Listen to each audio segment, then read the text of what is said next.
Bismillahirrahmanirrahim.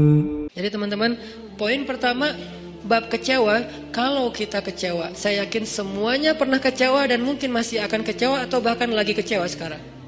Kelihatan dari muka-mukanya. Kecewa sama saya. Kenapa ceramahnya lama sekali? Jadi kalau lagi kecewa, apa poinnya tadi? Panggillah Allah. Ya Allah, ya Jabbar, wajiburni, hibur saya ya Allah. Hibur saya, hibur hati saya ya Allah. Gimana cara Allah menghibur hati kita? Allah menghibur hati kita itu dengan diberikan wajilat qulubuhum. Allah menghibur hati kita dengan dijadikan liyazdadu imanan ma'a imanihim. Allah menghibur hati kita dengan dijadikan apa? Tuma'ninatul qalb. Ala bidzikrillah tatma'innul qulub. Banyak cara Allah menghibur hati. Apakah Nabi pernah sedih atau kecewa? Kecewa pernah, sedih pernah di Al-Quran, direkam. Terus cara Allah menghibur hati Nabi yang lagi sedih atau kecewa gimana? Ya ayyuhal muzammil qumil layla illa qalila nisfahu awil qus minhu qalila أو زد عليه ورتل القرآن ترتيلا إن ناشئة الليل هي أشد وطئا وأقوم قيلا. Allah panggil Nabi ketika lagi sedih dan tidur. Ya ayyuhal muzammil. Ini dua kondisi Nabi lagi tidur dan dipanggil Allah. Satu, ya ayyuhal muddathir. Satu lagi, ya ayyuhal muzammil. Tidur kenapa Nabi? Bukan tidur, tertidur. Gara-gara capek seharian berdakwah dan capek seharian dibully. Dibully di mana-mana, pergi ke pasar, dibully di pasar, pergi ke tempat pertemuan, dibully di tempat pertemuan, pergi di sepanjang jalan, dibully di sepanjang jalan, pergi ke rumah keluarga besarnya, ke tetangganya, ke pamannya, ke sepupunya, dibully oleh tetangga dan keluarga besarnya. Kemanapun beliau pergi, beliau dibully, dihina, dicela seharian dari pagi. Satu kota Mekah ngebully beliau. Ada yang mengatakan beliau itu penyihir, ada yang mengatakan beliau itu pembohong, ada yang mengatakan beliau itu tercela. Muzammam, nama aslinya Muhammad, artinya terpuji, tapi diplesetin jadi Muzammam, artinya tercela. Atau orang salib dulu, pas perang salib menamakannya dengan istilah Muhammad. Apa Muhammad? Salah satu nama setan. Jadi dipanggil Muhammad, dipanggil Muzammam, dipanggil sahir, dipanggil majnun, orang gila, dan banyak lagi yang nggak direkam secara diksi oleh Al-Quran, karena emang Al-Quran ini memilih banget diksinya. Tapi secara simbolik Al-Quran nunjukin bahwa inilah celaan-celaan yang diterima Nabi berhari-hari dari pagi sampai malam. Pulang malam-malam ngomong ke Khadijah, Khadijah zammiluni, Khadijah selimuti aku, selimuti aku. Khadijah pengertian, diselimuti Rasulullah, diusap-usap kepala Rasulullah. Tenang Rasulullah, tenang ya Rasulullah, la tahzan ya Rasulullah, Allah gak akan ninggalin kamu, Allah tuh sayang sama kamu ya Khadijah. Tapi di tubuh Rasulullah tuh banyak lemparan, bekas lemparan, dibersihin sama Khadijah. Setelah Khadijah wafat, nanti yang menggantikannya Fatimah yang bersihin bekas-bekas lemparan orang. Ada yang lemparin kotoran, ada yang lemparin barang benda-benda keras sehingga melukai Nabi, dibersihin sama Khadijah. Udah capek, Nabi tertidur. Udah beres urusan, dihibur oleh Khadijah. Begitu sampai waktu yang hening, Khadijah udah tertidur, penduduk seluruh bumi udah tertidur. Allah memanggil kekasihnya, ya ayyuhal muzammil, wahai orang yang berselimut. Itu panggilannya lembut. Jadi kita kalau baca surah Al-Muzammil jangan ya, enggak gitu. Allah manggilnya enggak gitu, kaget atau orang lagi tidur ya. Nah, ayatnya aja lagi berselimut, manggilnya teriak-teriak. Jangan, itu namanya prank. Itu bukan tilawah, itu ngeprank. Makanya jangan tilawah sambil ngeprank. Ya ayyuhal muzammil, wahai orang yang berselimut, kumil laila illa qalila. Di situ kelihatan Allah tuh pengertian banget. Kumil lail illa qalila. Bentar aja, nggak usah lama-lama. Kenapa? Karena begitu Nabi berdiri sholat, disitulah Allah akan menghibur hati Nabi. Kalau kita belum bisa terhibur dengan sholat tahajud atau minimal dengan sholat 5 waktu, berarti hati kita berpenyakit. Fi qulubihim marad. Dan itu harus kita obatin. Obatnya apa? Obatnya istighfar.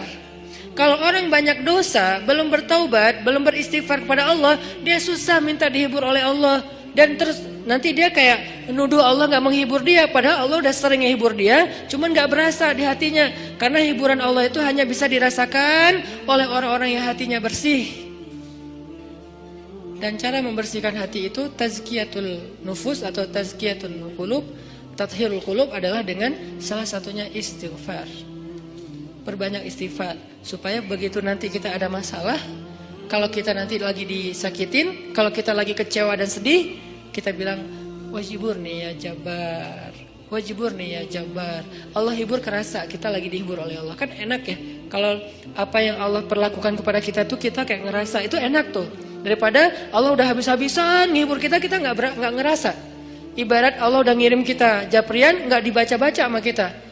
Terus nanti kita tuduh, lu kok nggak empati banget sih sama gue lagi sedih-sedihnya, gue curhat nggak dibalas-balas. Udah dibalas, nggak ada, lu aja nggak baca. Oh ya ada, banyak ternyata. Artinya nggak dibuka sama kita kan?